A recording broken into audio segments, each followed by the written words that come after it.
Vahak-6 drone mothership. It's a fabulous piece. It's a system designed to deploy 6 micro drones simultaneously for surveillance, targets identification. We are adding a new military capability in our military drone arsenal. It's a drone mothership that can send multiple UAVs into the battlefields at the same time. The system is called Vahak-6 Carrier-6. And it has been developed indigenously by the private company AndroAir in the collaboration with the state-owned Bharat Electronics Limited or BEL. The concept is simple but potentially powerful. Instead of sending one drone at a time, the Carrier-6 can deploy 6 micro drones simultaneously. These smaller drones can then perform different tasks from surveillance and target identification to attack. Now here's how it works. The Carrier-6 acts as the mothership. It carries 6 Alakh micro UAVs. The Alakh-S variant is designed for surveillance and target identification. Once a target is detected, information can be shared between the mothership and the smaller drones. The Alakh-K variant can then be used to attack the identified target. So one platform can potentially handle the entire chain: search, detect, identify and strike. And there is another important capability. The system is designed to continue operations without GPS.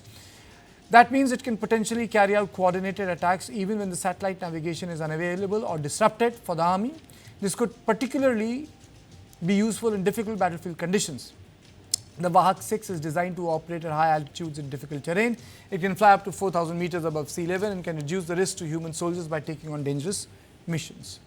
Now let me straight away go to Group Captain Dr. Rajiv Kumar Naran. Sir, is this the future of our drone technology, drone warfare, sir?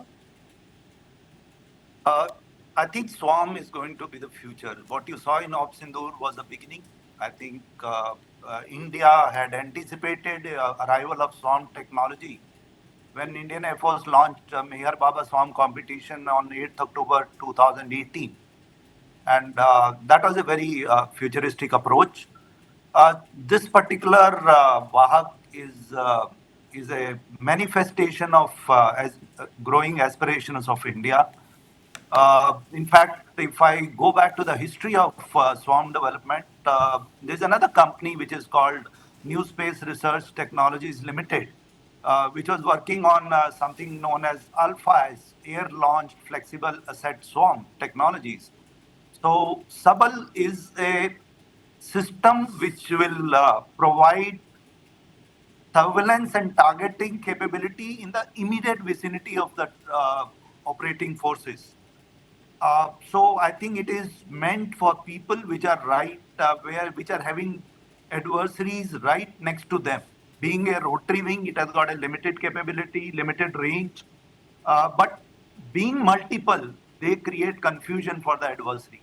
Which target to take on when, and having a small capable drones, some drone doing surveillance, some doing strike, will make air defense or defense against such a swarm of drones little difficult. Now, having said that, one more thing, sir. One more thing. It is GPS, double GPS enabled. Yeah. Now, again, but we are around GPS, and if I was watching Safed Sagar, Americans degraded GPS. Yeah. So, this features, when we say dual GPS backup, we are still on the GPS system. They can degrade the GPS for us. Yes, yes. So I think if you go into the Meher Baba Swarm competition, one of the condition was the drone should be able to operate in a GPS denied environment. Okay. And so while this system may have a limitation, India has capability where Indian companies have developed some capability. Now, what you saw in Ukraine war was the drones are going hundreds of kilometers inside and striking. And what you saw in Iran war, drones coming from different targets and different directions and striking the same target, which made air defense almost difficult for the Americans. So I think if you integrate Meher Baba competition and the Sabal development, I think these are the complementary capabilities. While this system may have certain limitations, but Indian industry has the capability to develop and operate drones in a GPS denied environment. In the long run, understanding where our adversaries are, if you look where Pakistan or a China scenario or any such scenario, drones will need to have a longer range, greater payload capability, and being able to act as a swarm. Now, swarm is a technology where autonomy has to be higher. And that's a complexity. It's a systems of systems approach. That kind of capability will come with a lot of research and And what development about effort. detectability and counter jamming? Because immediately you Yes, go up, you can be shot down. Before you deploy, you can be shot down. yes. So what we saw in case of Iran was we didn't see many of the rotary drones, but we saw many of the fixed wing drones. Yes. If you see the attrition of the Iranians, the attrition of Iranian drone was as high as 80%. So now I come to the five critical pillars of drone technology. The first pillar is survivability. Do you have a launching platform which can survive? Yes. The second pillar is vulnerability of critical components. How many critical components can stop your scaling up production? How many critical components can have vulnerability? If you saw what happens in the case of Hezbollah, hundreds of people died because one critical electronic component had a vulnerability which was exploited by the Israelis.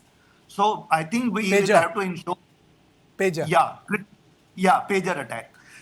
Similarly, now prior to 2 years before that, Ukrainian vice premier had really written an open letter to DGI chief, accusing him of supporting Russia, where hundreds of Ukrainians got killed using these small commercially operated, commercially available components. So I think it's not only pager, even drone component vulnerability is going to be a very, very serious issue. And Indian Army is going for production of lot of drones in-house, and it's collaborating with the private sector. So we will have to really come up with a system where we can, address these vulnerabilities. Otherwise, we will have a problem. Why Third do you part say is we we will have need a to problem? Why do you say, sir, we will have? problem in terms of that can become a limitation of Okay. vulnerability when the war starts. Okay. So we need to have indigenous capability, and that can come with a systematic approach to Bilkul. indigenization of most of the critical systems. Bilkul. So with my experience of having understood this study for last 12 years, I can tell you about 90 to 95% of the components can be made in India. Okay. Provided our acquisition system or the people who are involved in acquisition, they know where indigenous capability Okay. exists, and their procurement, RFPs, what is called RFP, request for procurement, they ask for indigenous components, Okay. and 95% of critical vulnerabilities can be addressed. Next, fourth part comes interoperability. These drones should be able to interoperate with the other drones of within the army, within the air force, within the navy, or with the CAPF, and ensure they are segregated from civil drones and they do not kill their own drones. So that kind of interoperability is there.